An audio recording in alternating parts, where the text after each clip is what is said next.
Baik, Assalamualaikum warahmatullahi wabarakatuh. Ya, kita lanjutkan pembahasan aliran humanistik menurut Arthur Combs ya. Ya, menurut Arthur Combs ini langsung dia memberikan sebuah penerapan begitu ya terhadap implementasi aliran humanistik yang disampaikan oleh Abraham Maslow dan juga Carl Rogers. Bagaimana penerapannya ya? Bahwasanya seorang tenaga pendidik atau guru tidak boleh memaksa seseorang untuk mempelajari hal yang tidak disukainya ya, karena sama saja dengan melakukan sesuatu yang tidak mendatangkan kepuasan. Belajar dapat dikatakan terjadi apabila memiliki makna bagi seseorang yang belajar. Dalam pembelajaran, peran siswa harusnya lebih dominan dibandingkan dengan guru. Maka kenapa kita terapkan dengan student center learning ya, pembelajaran yang berpusat pada siswa.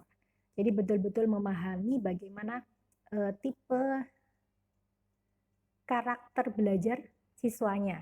Saya yakin di dalam proses pembelajaran atau bagaimana proses pemahaman seseorang individu itu ada beberapa tipe belajar, ada yang tipe auditori, dia yang mudah mendengar dengan mudah memahami pemahaman tertentu, manakala dengan cara mendengarkan.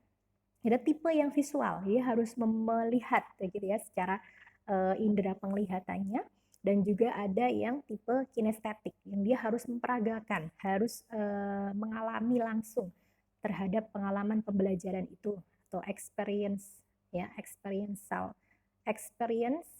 learning ya, atau mungkin ada problem based learning dan yang lain-lain itu bisa digunakan untuk beberapa contoh-contoh penerapan dari tipe-tipe potensi yang dimiliki oleh peserta didik ya.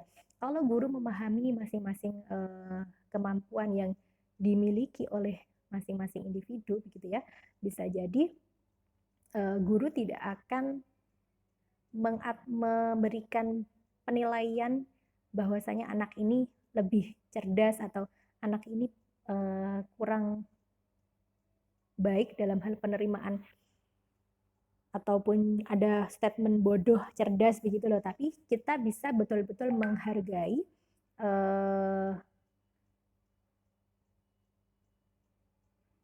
individual differences masing-masing siswa ya, perbedaan individu maupun multiple intelijensi masing-masing peserta didik ya. Jadi nanti harus tahu, oh, ternyata cerdas itu ada kecerdasan yang jamak begitu ya, tidak hanya ada yang kecerdasan karena kinestetik, kecerdasan musikal, kecerdasan bilingual atau bahasa begitu ya. Ada juga kecerdasan yang memang dia saintis begitu ya, yang angka-angka dan yang lain-lain. Sehingga guru tidak akan fanatik bahwasanya hanya ada satu siswa saja yang dikatakan paling cerdas. Padahal setiap manusia itu punya sisi kelebihan dan juga kekurangan, dan ada satu hal yang memang dia itu paling dikuasai ataupun yang dia memang ahli di bidang masing-masing apa yang menjadi kecerdasan di masing-masing individu, dalam hari ini adalah siswa. Ya, dalam pembelajaran peran siswa harusnya lebih dominan dibandingkan dengan guru. Siswa atau peserta didik merupakan pelaku utama dalam proses pembelajaran. Siswa diarahkan untuk memahami potensi diri, mengembangkan potensi diri yang positif, dan meminimalkan potensi diri yang negatif. Belajar tidak memfokuskan kepada hasil belajar saja, melainkan pada prosesnya juga perlu perhatikan begitu ya. Peran guru atau tenaga pendidik menurut Arthur adalah fasilitator sebaiknya memberi perhatian kepada penciptaan suasana dan situasi kelas. Guru membantu untuk memperoleh dan memperjelas tujuan baik untuk individu, siswa maupun secara keseluruhan kelas, mempercaya adanya keinginan masing-masing siswa untuk melaksanakan tujuan-tujuan yang bermakna bagi dirinya sebagai kekuatan pendorong yang tersembunyi di dalam belajar yang bermakna, mencoba mengatur dan menyediakan sumber-sumber untuk belajar yang seluas-luasnya dan mudah dimanfaatkan oleh para siswa untuk membantu mencapai tujuan.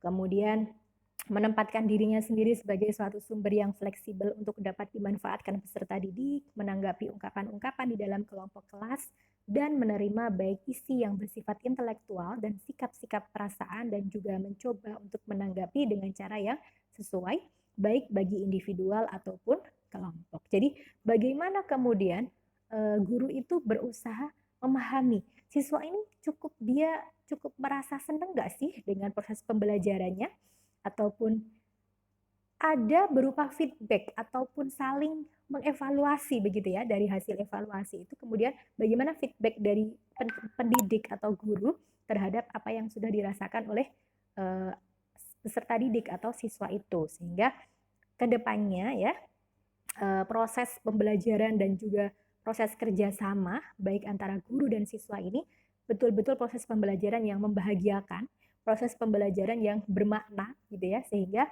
harapan ketercapaian tujuan dari satu proses pembelajaran itu bisa terrealisasi dengan cukup bisa difahami, dan juga anak dalam hal ini siswa dia juga betul-betul enjoy, bisa menikmati prosesnya, dan dia juga bisa memaknai, dan ujung-ujungnya adalah mereka bisa bahagia. Nah ini loh yang kadang mungkin cukup bahagia nggak sih? Nah ini kan juga menjadi satu evaluasi buat kita ya, apakah selama ini dalam proses belajar kita sudah betul-betul proses belajar yang menggembirakan, ya bahagia nggak kalian? Nah itu kan masing-masing dari kita punya jawaban sendiri-sendiri pastinya ya. Kemudian bisa juga ya untuk bisa mengevaluasi ya, guru atau pendidik itu sekali waktu berperan layaknya sebagai siswa untuk bisa merasakan apa yang mereka rasakan. Agar apa? Agar ada proses evaluasi, perbaikan-perbaikan yang secara sustainability atau berkelanjutan. Proses pembelajaran menurut Arthur ya bisa diimplementasikan dengan merumuskan tujuan belajar secara jelas, mengusahakan partisipasi aktif siswa melalui kontrak belajar yang bersifat jelas, jujur dan juga positif, mendorong siswa untuk mengembangkan kesanggupan siswa untuk belajar atas inisiatif sendiri, mendorong siswa untuk peka berpikir kritis, memaknai proses pembelajaran secara mandiri, dan siswa didorong untuk bebas mengemukakan pendapat, memilih pilihannya sendiri, melakukan apa yang diinginkan, dan menanggung resiko dari perilaku yang ditunjukkan. Guru menerima siswa apa adanya, ya, berusaha memahami jalan pikiran siswa, tidak menilai secara normatif, tetapi mendorong siswa untuk bertanggung jawab atas segala resiko perbuatan atau proses belajarnya, merumuskan tujuan belajar secara jelas, dan memberikan kesempatan murid untuk maju sesuai dengan tahapan atau potensi dan juga kemampuannya. Kritik untuk humanistik ya dianggap human center anthropocentris ya, agama intrinsik beragama lebih di ya ini untuk kritiknya ya. Jadi sehingga seorang Abraham Maslow pun merasa teori yang dia sampaikan pada aktualisasi diri ini kurang bisa memberikan dampak ketenangan di dalam hidup gitu ya. Dan dilengkapi lagi dengan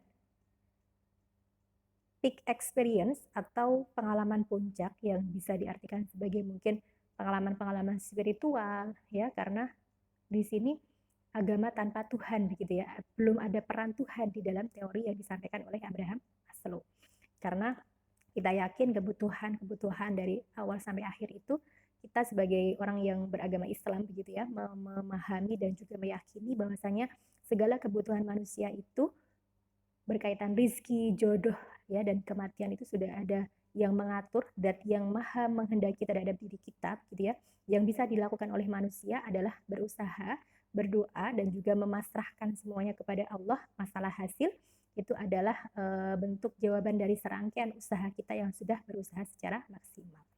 Begitu, mudah-mudahan bermanfaat ya. Intinya bagaimana di teori humanistik baik yang disampaikan oleh Abraham Maslow, Carl Rogers, dan juga Arthur Combs berusaha ingin memanusiakan manusia.